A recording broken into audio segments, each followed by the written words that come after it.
Assalamualaikum warahmatullahi wabarakatuh.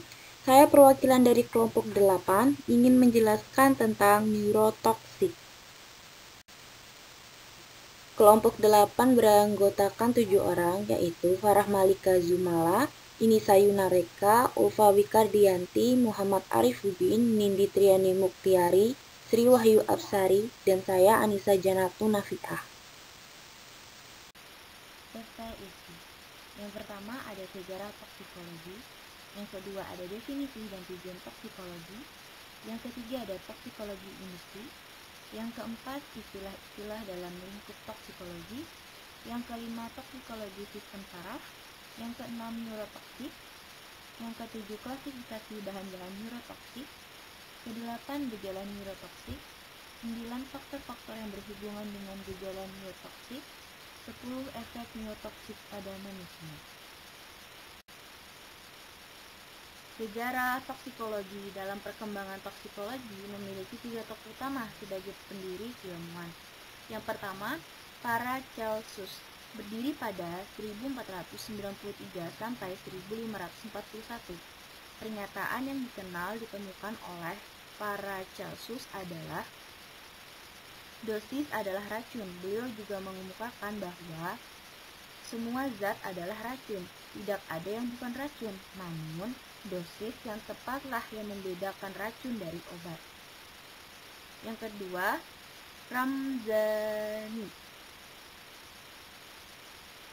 berdiri pada 1633 sampai 1714.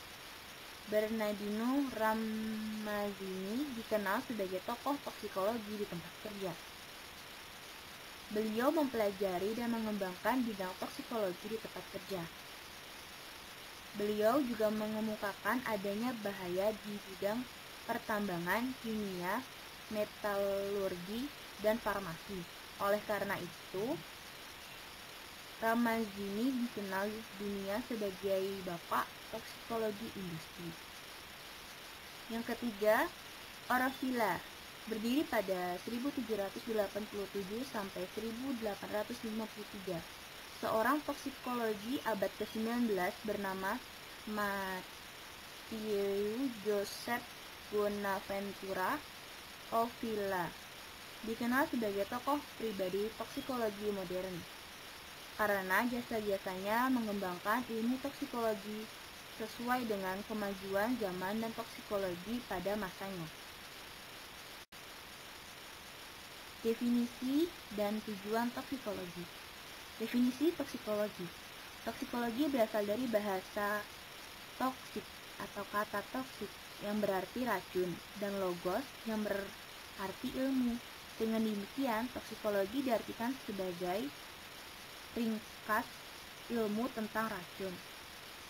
Secara istilah, toksikologi diartikan sebagai suatu ilmu yang mempelajari tentang pengaruh yang merusak dari bahan kimia terhadap organisme hidup. Toksikologi juga meliputi bahan teknobiotik, bahan asing yang menyebabkan kerusakan terhadap organisme hidup, serta mempelajari secara kuantitatif dan kualitatif pengaruh jenis dari zat kimiawi fisik, biologis terhadap sistem biologis. Kemudian tujuan toksikologi yaitu mengenal dan mengaji mekanisme efek toksik bahan kimia terhadap makhluk hidup agar manusia dapat menggunakan dan hidup berdampingan dengan toksikan tanpa menimbulkan efek yang merugikan serta gangguan kesehatan atau rusaknya lingkungan hidup. Toksikologi industri. Toksikologi industri merupakan salah satu cabang ilmu toksikologi yang mempelajari toksikan di tempat kerja, serta efeknya pada pekerja yang berpajan toksikan di tempat kerja. Kemudian, toksikologi industri bermanfaat untuk beberapa hal. Yang pertama, diagnostik dan terapi keracunan. Yang kedua, perkembangan obat, baik efek maupun efek sampingnya. Yang ketiga, perlindungan konsumen. Yang keempat, keselamatan dan kesehatan kerja. Yang kelima, faktor penentu keputusan produksi. Yang keenam, kelestarian lingkungan. Istilah-istilah dalam lingkup toksikologi. Beberapa istilah antaranya yaitu yang pertama ada racun. Racun adalah setiap bahan atau zat yang dalam jumlah tertentu bila masuk ke dalam tubuh akan menimbulkan reaksi kimiawi yang akan menyebabkan penyakit dan kematian. Yang kedua, toksin. Toksin adalah racun yang diproses atau diolah organisme hidup seperti yang ditemukan pada jamur beracun atau racun ular.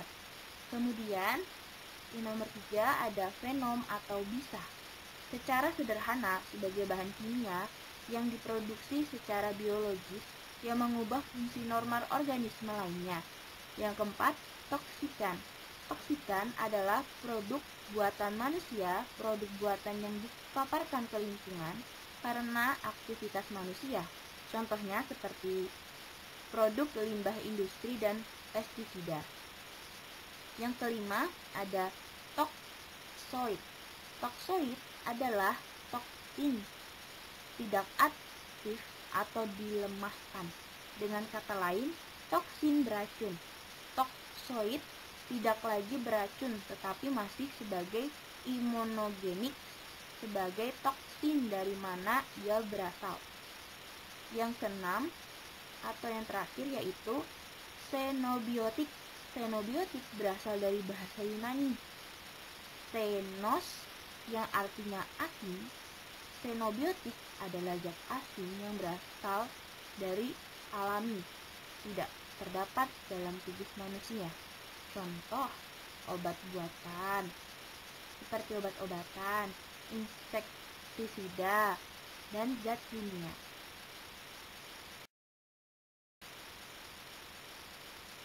Toksikologi sistem saraf. Sistem saraf merupakan salah satu sistem yang berfungsi untuk memantau dan merespon perubahan yang terjadi di dalam dan di luar tubuh atau lingkungan. Kemudian, klasifikasi sistem saraf memiliki dua sistem, yaitu saraf cerebrospinal dan otonom. Saraf cerebrospinal terdiri dari susunan saraf pusat dan tepi. Selain itu, terdiri dari 3 jenis batang saraf. Yang pertama, saraf monotorik atau juga yang disebut saraf eferen merupakan saraf yang mengantarkan impuls dari otak dan sumsum tulang belakang ke saraf periferi. Yang kedua, saraf sensorik atau saraf aferen merupakan saraf yang menghantarkan impuls yang berasal dari periferi menuju otak. Yang ketiga, batang saraf campuran merupakan saraf yang terdiri dari saraf monotorik dan sensorik sehingga berfungsi menghantarkan impuls dari otak ke saraf periferi dan sebaliknya. Kemudian, sistem saraf otonomi terkadang disebut saraf tidak sadar karena berfungsi menghantarkan atau mengendalikan otak organ-organ dalam secara tidak sadar. Berdasarkan fungsinya yaitu yang pertama, susunan saraf simatik yang merupakan saraf otonomi yang berhubungan dengan sambung atau sumsum tulang belakang melalui serabut-serabut saraf. Saraf ini terletak di depan kolumna vertebrata. Yang kedua, susunan saraf parasimpatik yang terbagi menjadi 2 bagian, yaitu saraf otonomi kranial dan skleral. Neurotoksik. Neurotoksik adalah istilah singkat yang sering dikaitkan dengan neurotoksikologi ataupun neurotoksisitas. Berasal dari kata neurotoksikologi adalah ilmu yang mempelajari suatu yang secara alamiah dan buatan dapat memberikan efek yang merugikan pada struktur dan fungsi sistem saraf. Neurotoksik akibat agen kimia zat neurotoksik ditandai oleh difusi neurologis atau perubahan kimia dan struktur sistem saraf. Umumnya bermanifestasi sebagai gejala yang berkelanjutan, tergantung dari dosis dan durasi pajanan serta faktor yang bersifat individualisme. Klasifikasi bahan-bahan neurotoksis. Klasifikasi bahan-bahan neurotoksis dibagi menjadi 3 jenis. Yang pertama, pestisida. Mekanisme kerja pestisida dalam proses keracunan tubuh manusia adalah mempengaruhi kerja enzim atau harmoni.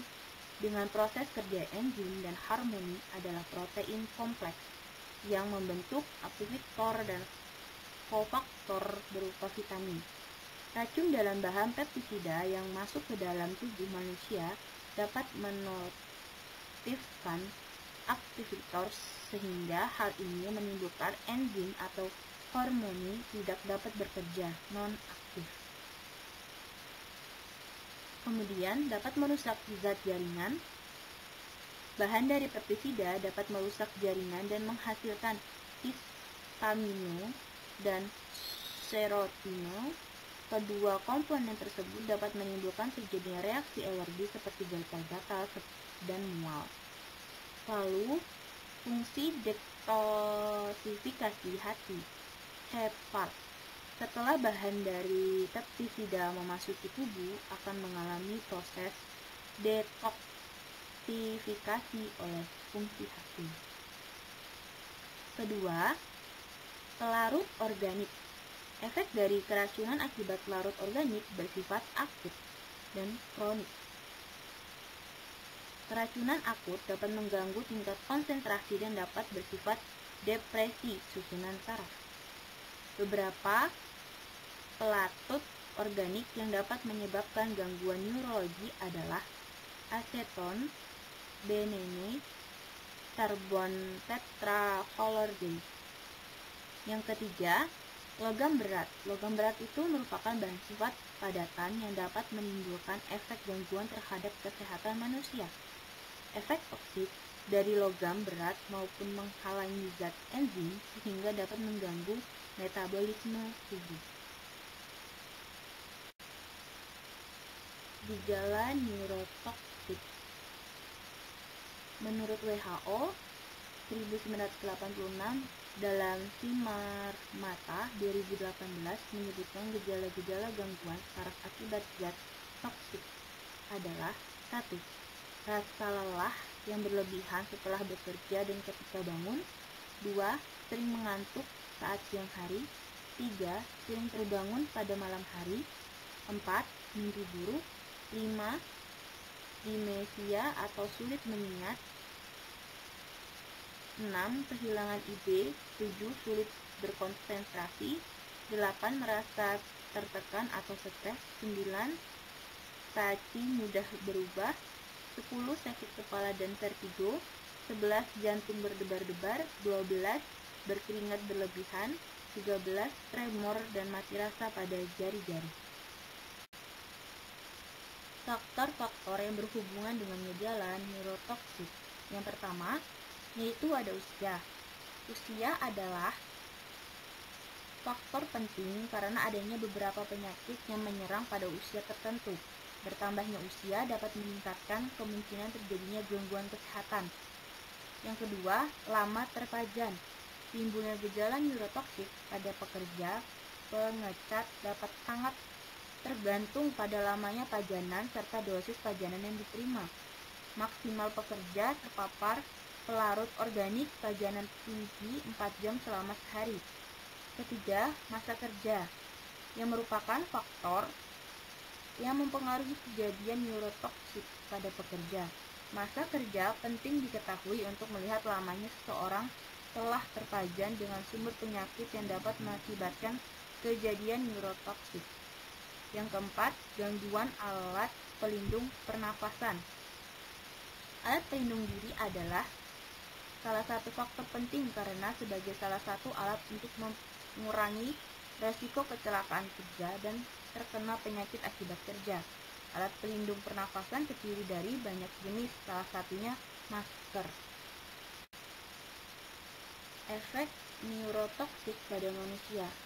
Efek toksik adalah hasil sederetan proses hingga adanya perubahan fungsional yang disebabkan interaksi bolak-balik antara zat asing dengan substansi biologi. Efek dari neurotoksikan dapat dimanifestasikan dalam dua kategori.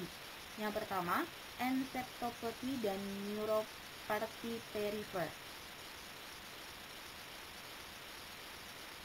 Ensefalopati adalah istilah yang digunakan untuk menjelaskan fungsi otak menyeluruh yang bisa bersifat akut atau kronik, progresif atau statis. Ensefalopati terjadi secara spesifik karena kerusakan sebagai komponen sistem saraf pusat dipengaruhi oleh proses penyakit tertentu. Kedua, neuropati prefer yang mengacu pada kerusakan saraf di luar sistem pusat saraf, terutama sebagai kerusakan saraf motorik yang terlibat dengan gerakan otak sukarela. Arsenik menyebabkan neuropati perifer. Yang ketiga, aksonopati. Aksonopati merupakan suatu kondisi akibat kemunduran akson saraf dan mielin sekitarnya, dapat disebabkan oleh hasil metabolisme enhancement diacetonous collagenase. Akibatnya terjadi kesulitan dalam sensasi hingga seseorang tidak dapat merasakan kaki dan tangan yang menjadi penurunan kekuatan motorik tersebut. Yang keempat, milenopati. Milenopati merupakan gambaran kondisi patologis kerusakan atau disfungsi medula, finalisme, meningeal, dan parameningeal, mengakibatkan kelumpuhan otak gerak bawah atau keempat otak gerak defisit sensorik dan gangguan otonomi. Yang kelima, gangguan neurotonisme, gangguan transmisi neurotransmisi, transmisi input saraf. Gejala pertama yaitu keracunan nikotin meliputi denyut jantung yang dipercepat, kekeringan atau berkeringat, dan mual. Belakangan jantung bisa membuat atau memperlambat sedemikian rupa sehingga tekanan darah menjadi terlalu rendah. Itu saja penjelasan dari kami. Maaf bila ada salah kata atau ada hal yang kurang berkenan. Sekian, wassalamualaikum warahmatullahi wabarakatuh.